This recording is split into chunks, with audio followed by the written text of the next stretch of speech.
সূরা বাকারার ২৬০ নম্বর আয়াতে আল্লাহ পাক হযরত ইব্রাহিম আলাইহিস সালামের সাথে একটি ঘটনা বর্ণনা করেন। সেখানে আয়াতে হযরত ইব্রাহিম আলাইহিস সালাম জিজ্ঞেস করেন যে, "হে আমার রব, হে আমার প্রতিপালক, তুমি কিভাবে মৃতকে জীবিত করো? আমাকে দেখাও।" তখন আল্লাহ পাক বললেন যে, "কেন তুমি কি বিশ্বাস করো না আমাকে?" তখন ইব্রাহিম আলাইহিস সালাম বললেন যে, "আমি অবশ্যই বিশ্বাস করি, কিন্তু আমার মানসিক প্রশান্তির জন্যই আমি এটা দেখতে চাই।" তখন আল্লাহ পাক তাকে বললেন, "ঠিক আছে, তুমি ৪ টি পাখি নাও এবং ৪ টি পাখির ১ম এ তাদেরকে বশীভূত করো, পোষ মানাও, অতঃপর তাদের প্রত্যেকটি অংশ পৃথক, পৃথক পাহাড়ে তুমি স্থাপন করো।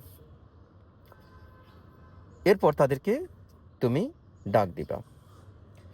দেখবে তারা দ্রুতগতিতে তোমার দিকে ফিরে আসবে। আল্লাহ মহাপরাক্রমশালী ও মহাপ্রজ্ঞাময়।"